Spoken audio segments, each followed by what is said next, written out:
সকল আপোনালোকৰ খবৰ ভালনে? মোৰ খবৰ ভালেই। আজি দেখিছিলে বতৰটো ইমান বেয়া আৰু কালি বতৰটো ইমান ধুনীয়া আছিলে, ৰ'দ দিছিলে। ৰ'দ দিলে বতৰটো বাৰু মনটো বাৰু বহুত ধুনীয়া লাগে। বতৰটো বহুত ধুনীয়া হৈ থাকে। আৰু আজি মই আপোনালোকক এটা প্ৰাৰ্থনা গাই শুনাম। প্ৰাৰ্থনাটো শুনক। তুমি কৰুণাময় জগতৰে প্ৰাণ, তুমি যিহু, তুমি আল্লাহ, তুমি ভগবান।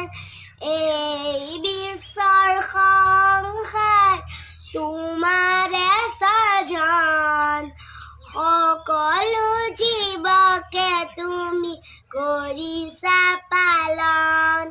পবনে গগনে সকলোতে তুমি এক মনে এক